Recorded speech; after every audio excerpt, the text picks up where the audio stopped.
الله وبركاته. وعليكم السلام ورحمة الله. يا ربي بالمصطفى بلغ مقاصدنا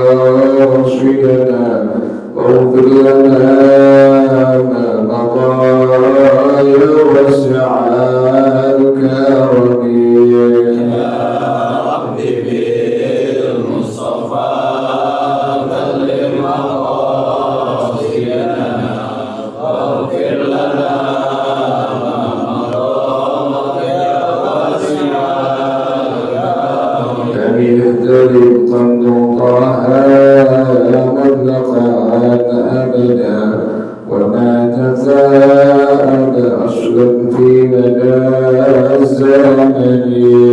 يا ربي بالمصطفى بلغ مقاصدنا واغفر لنا ما مضى يا واسع الكرم. منه الدواب فلم تهرب وما وقعت ذبابة أبدا في جسمه الحسن. يا ربي بالمصطفى بلغ مقاصدنا واغفر لنا ما مضى يا واسع الكرم. بقلبه كأمام رؤية عن ثبت ولا يرى آثار مول منه في عالم. يا ربي بالمصطفى بلغ مقاصدنا واغفر لنا ما مضى يا واسع الكرم. وقلبه لم ينم والعين قد نعست ولا يرى ظله في الشمس ضافة. يا ربي بالمصطفى بلغ مقاصدنا واغفر لنا ما مضى يا واسع الكرم. كتفاه قد علتا قوما إذا جلسوا عند الولادة سفيانا بما اختتني.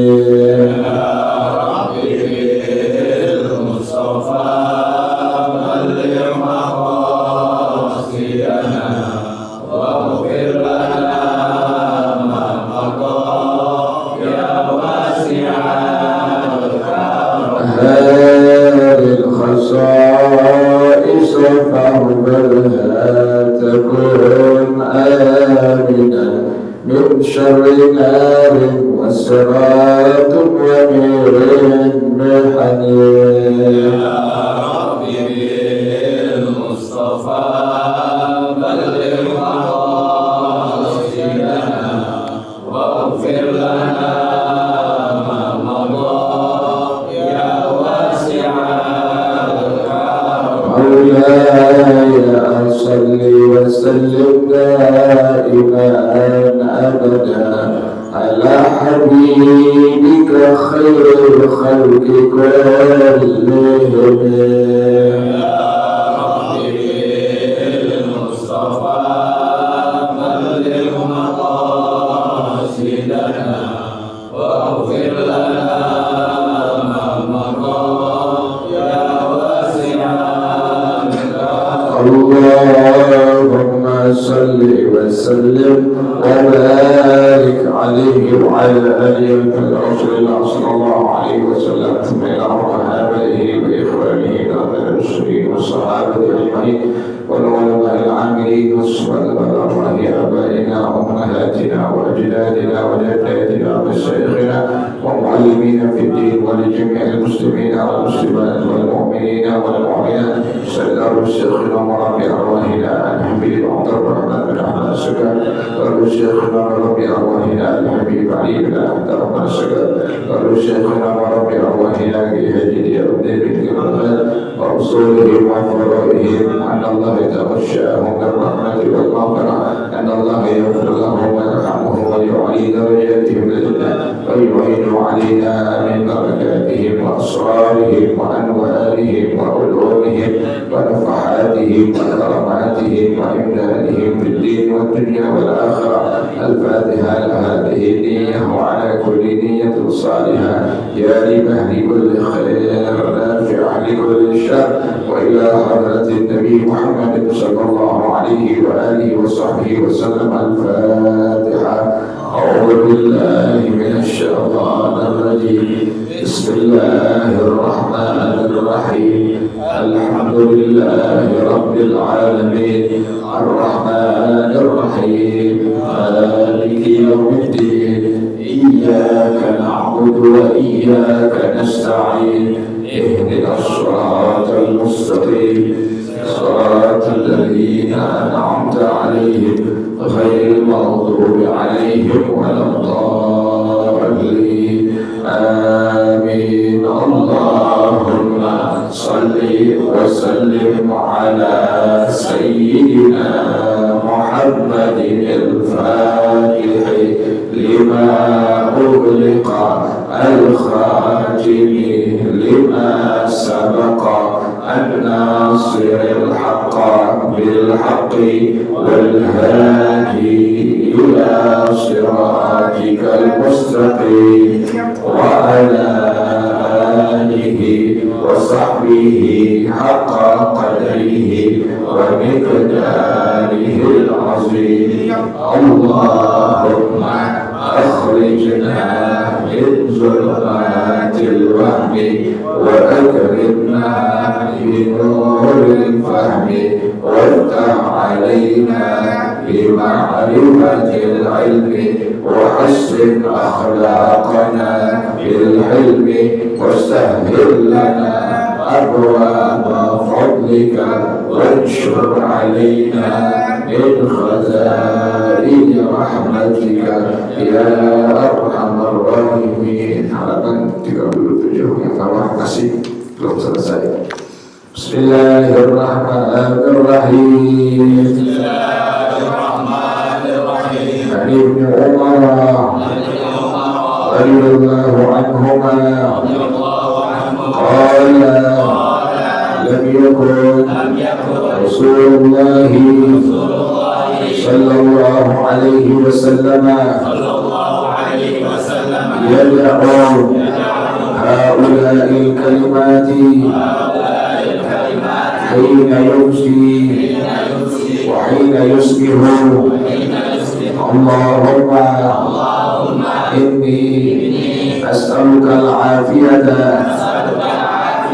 fi dini wa dunyaya wa ahli wa mali. Allahumma astur awrati wa amin rawati واحفظني من بين يدي ومن خلفي وعن يميني وعن شمالي ومن فوقي وأعوذ بعظمتك أن أغتال من تحتي.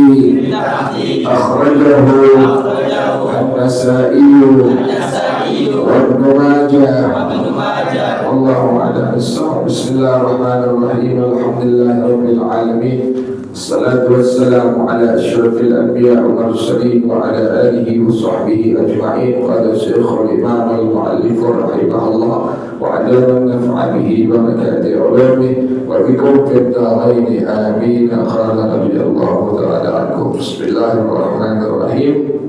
Kemarin sudah dibahas afiyah fiddin. Sekarang al-afiyah fid dunya. Kan Nabi minta Allahumma inni as'aluka al-afiyah fi dini wa dunyaya wa ahli wa mali. Ya Allah, sungguhnya aku mohon kepada Engkau afiah dalam agama, kemudian sekarang afiah dalam dunia. Apa itu afiah dalam dunia? Wa fid dunya as-salamatu min syururiha wa masaibiha. Allah selamatkan dari kejahatan dunia. Kejahatan dunia di antaranya apa? Dari dunia untuk dunia. Kejahatan dunia di antaranya mencari dunia untuk dunia. Atau di antara kejahatan dunia adalah orang yang mencari dunia meninggalkan kewajiban-kewajiban yang Allah wajibkan kepadanya. Itu kejahatan dunia itu. Banyak orang begitu ya. Dari pagi dia kerja sampai malam dia kerja, begitu. Kemudian kewajiban-kewajiban kepada Allah ditinggalkan, kewajiban-kewajiban agama ditinggalkan. Sholat kagak, begitu ya. Puasa Ramadan kagak. Yang lebih tragis, meninggalkan kewajiban menuntut ilmu agama. Itu yang lebih bahaya. Itu yang lebih bahaya di atas yang paling bahaya. Jadi orang kalau sudah meninggalkan menuntut ilmu agama, ini orang sombong ente. Ente tahu dari sahabat-sahabat Rasulullah Sallallahu Alaihi Wasallam, sahabat Nabi ente, sampai ulama-ulama zaman tabi'in, sampai atba'i tabi'in, mereka luar biasa dalam mencari menuntut ilmu agama. Contoh, saya kasih gambaran. Salah seorang sahabat Rasulullah Sallallahu Alaihi Wasallam dari kota Madinah Al-Munawwarah itu beranjak pergi ke Damaskus Syria untuk menemukan zaman, menemukan salah seorang sahabatnya Rasulullah Sallallahu Alaihi Wasallam yang bernama Sayyidina Imam Bilal bin Abi Rabah radhiyallahu taala anhu. Untuk ngapain beliau ke sana? Jauh-jauh datang dari mana tadi? Dari kota Madinah ke kota Damaskus Syria. Untuk ngapain ke sana? Hanya untuk belajar kepada Sayyidina Bilal bin Abi Rabah radhiyallahu taala anhu. Luar biasa. Makanya dikatakan, ulama-ulama mengatakan bahwasanya orang yang di atas sombong itu orang yang nggak mau belajar ilmu agama. Allah rasa paling hebat, rasa paling pintar. Zaman sekarang ini udah begitu ente. Ini sahabat Nabi sampai demikian. Apa yang dicari ini sahabat Nabi? Kata Sayyidina Bilal, engkau ini kesini mau ngapain? Engkau ini jauh-jauh dari kota Madinah ini ke kota dari arah Damaskus untuk ngapain? Untuk berdagang, untuk berniaga, berbisnis. Tidak apa Sayyidina Bilal. Saya kesini hanya untuk belajar kepada engkau. Saya ingin mendengar satu hadis dari hadisnya Rasulullah Sallallahu Alaihi Wasallam yang pernah engkau dengar langsung dari Rasulullah Sallallahu Alaihi Wasallam. Jauh-jauh dari Madinah Al-Munawwarah ke Damaskus Syria hanya untuk belajar satu hadis yang pernah didengar langsung oleh Sayyidina Bilal langsung dari mulut mulia Rasulullah Sallallahu Alaihi Wasallam. Langsung Sayyidina Bilal mengatakan, qala Rasulullah Sallallahu Alaihi Wasallam, man salaka tariqan yaltamisu fihi ilman sahhalallahu lahu tariqan ilal jannah. Barang siapa yang berjalan di atas sebuah jalan, tujuannya untuk apa? Untuk mencari ilmu agama Allah Subhanahu wa taala, maka Allah akan mudahkan baginya jalan menuju surga Allah Subhanahu wa taala. Jadi tidak ada jalan ke surga kecuali harus menuntut ilmu agama. Tidak ada. Makanya orang kita lihat contoh di sini, waladhdallin, belum habis sudah amin. Banyakkan ibadah, ilmunya tidak. Padahal kalau lihat dari literatur daripada ulama-ulama kita dalam madhab Imam Syafi'i rahimahullah, ada sektah latifah, ada jeda sebentar sekedar mengucapkan kalimat subhanallah antara kalimat waladhdallin dengan kalimat amin. Diam sebentar, waladhdallin, diam sebentar sekedar subhanallah, baru ucapkan bersama-sama imam dengan makmum kalimat amin. Kata kebanyakan ibadah begitu akhirnya. Makanya para ulama mengatakan sangat berikan warning tadi di antara sahabat Nabi itu cuma pengen dengar satu hadis doang daripada Sayyidina Bilal bin Abi Rabah radhiyallahu taala anhu. Banyak sahabat tadi sampai ulama-ulama tabi'in pun demikian. Sampai Imam Asy-Syafi'i radhiyallahu taala anhu, sampai Imam Ahmad bin Hanbal radhiyallahu taala anhu.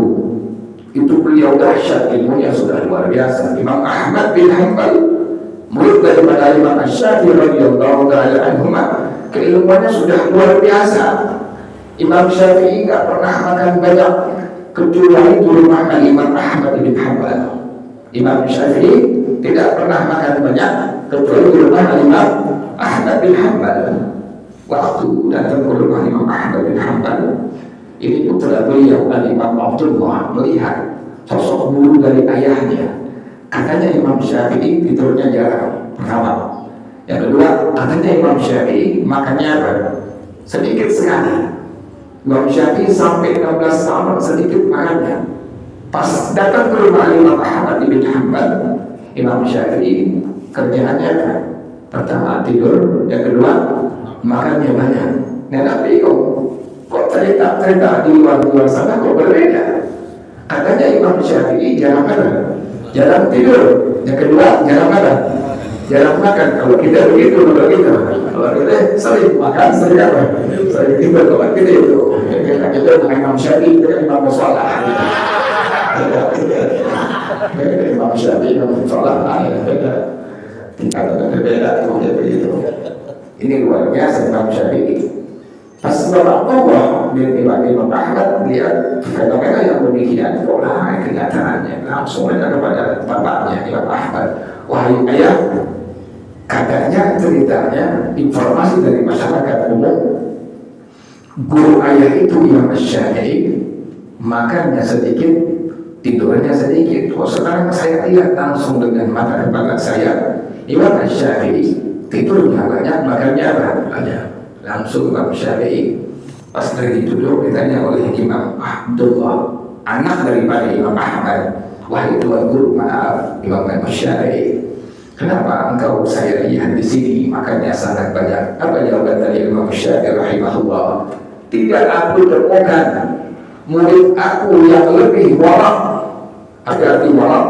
Menjaga dirinya dari hal-hal yang apa? Ya Allah haramkan, itu namanya warak tuh. Ra'ain. Tidak aku temukan di kota Baghdad ini murid aku yang lebih baik daripada Imam Ahmad bin Hanbal. Saya ingin mengambil berkah dari makanan yang dihidangkan kepada saya. Itu sunnah kita. Datang ke rumah orang-orang alim, orang-orang alim apalagi soleh, kita sunnah. Kita makannya gak banyak.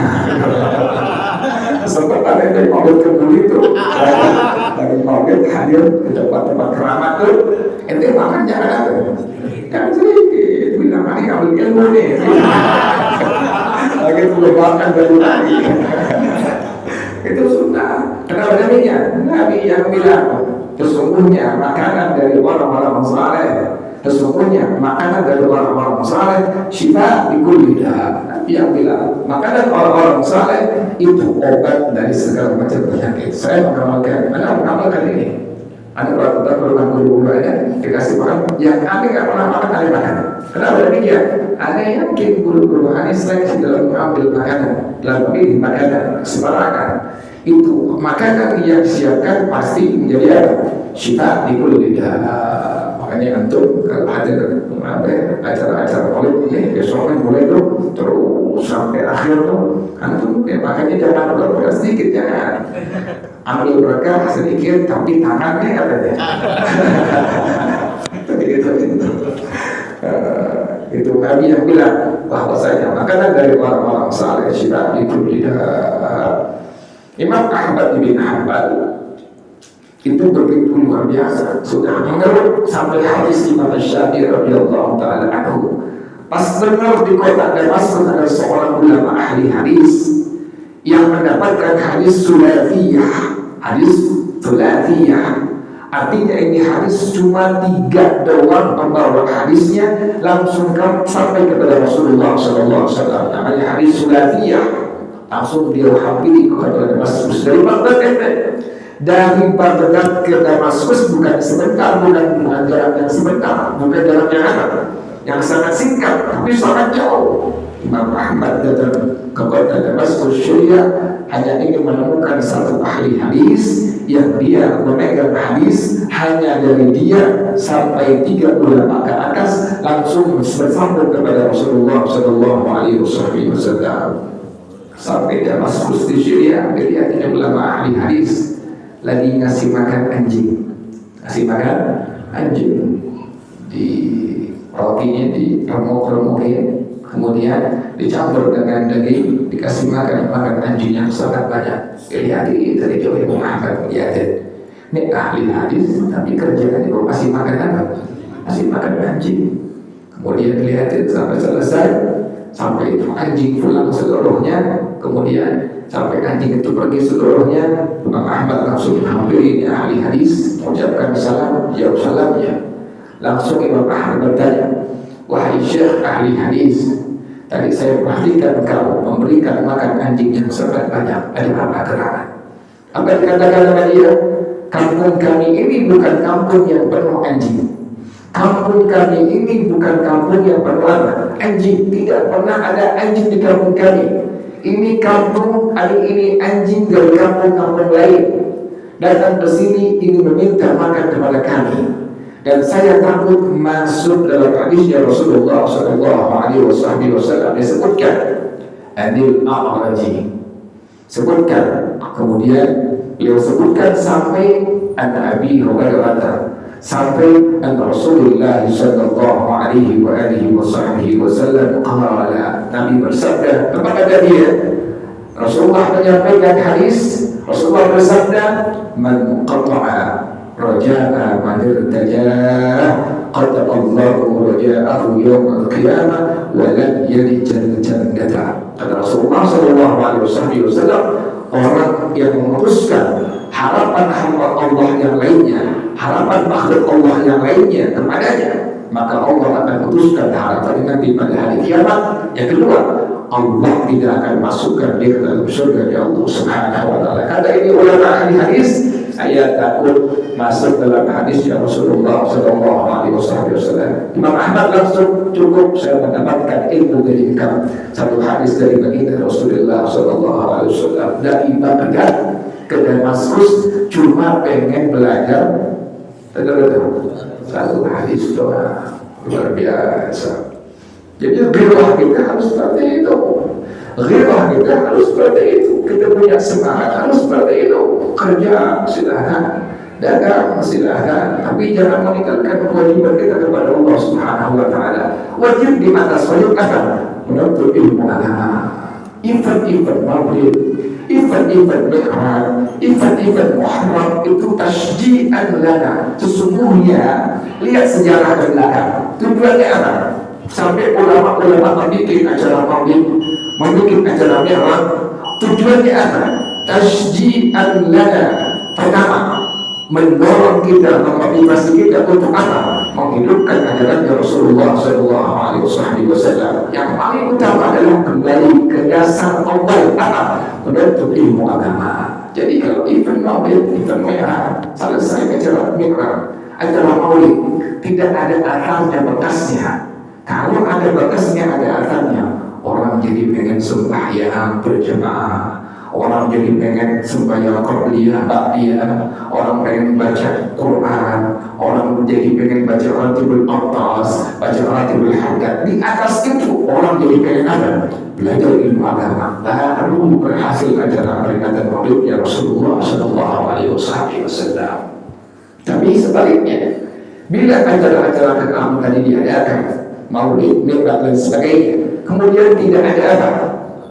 Bekas sama sekali, tidak ada pengaruh sama sekali. Begitu aja sama tahu diadakan. Yang jamaah masjid musola, dia lagi orangnya. Yang jadi imam, dia lagi. Yang syukur, yang hadir, dia lagi. Ada tambahan sama sekali. Yang belajar ngaji, dia lagi aja, tidak ada tambahan sama sekali. Namanya tidak berhasil. Acara peringatan Maulid Nabi Muhammad SAW.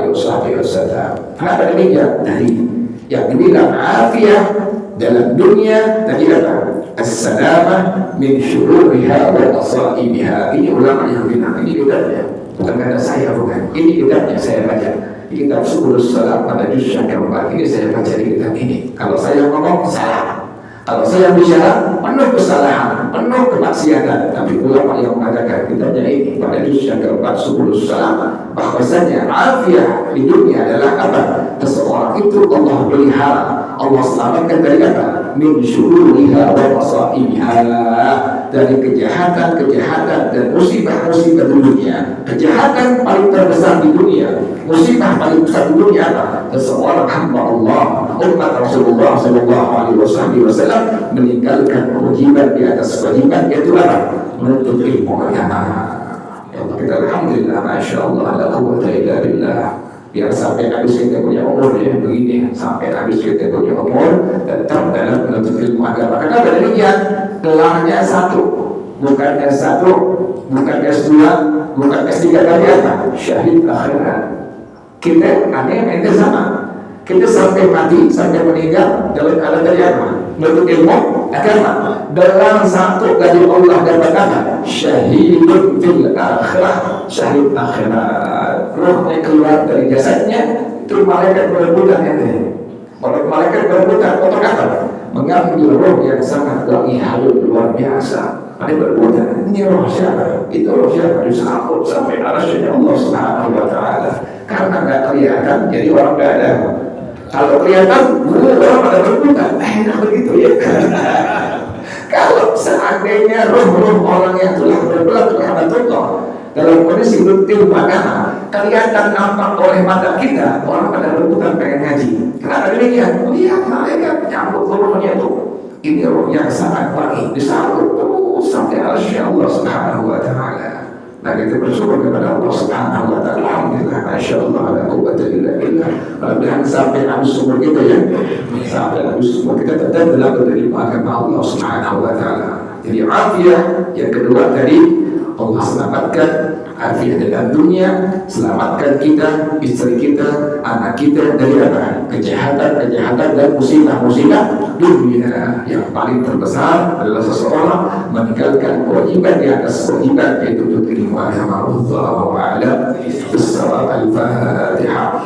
A'udzubillahi minasyaitonir rajim. Bismillahirrahmanirrahim. Alhamdulillahirabbil alamin. Ar-Rahmanir Rahim. Maliki yaumiddin. إياك نعبد وإياك نستعين اهدنا الصراط المستقيم صراط الذين أنعمت عليهم غير المغضوب عليهم ولا الضالين آمين. يا ربنا اعترفنا بأننا قد عرفنا وأننا أسرفنا وعلى لظى أشرفنا فتب علينا توبة تغسل كل حولا واستر لنا العورات وآمن الروعات واغفر لوالدينا ربي ومولودينا والأهل والإخوان وسائر الخلان وكل ذي محبة أو غيرة أو صحبة والمسلمين أجمع آمين. ربي اسمع فضلا وجودا منا لا بحساب من نار المصطفى الرسول أحظى بكل سور صلى وسلم ربي عليه أبدى الحق والآل والأصحاب عداد الصحب والحمد لله في الملء والتنعيم. bersama-sama. Subhanakallahumma wa bihamdika asyhadu an la ilaha illa anta astaghfiruka wa atubu ilaik. Alhamdulillah ala ni'matillah, alhamdulillah ala barakatillah, alhamdulillah hamdan yuwafi ni'amahu wa yukafi'u mazidah, walhamdulillahi rabbil alamin. Ya Rasulullah, salamun alayk ya rafi'ash syafi wa darajih. Ya Rasulullah, salamun alayk ya rafi'ash syafi wa darajih. Ya Rasulullah, salamun alayk ya rafi'ash syafi wa darajih. Allahumma salli wa sallim wa barik alaihi wa ala alihi. Wassalamu alaikum warahmatullahi wabarakatuh.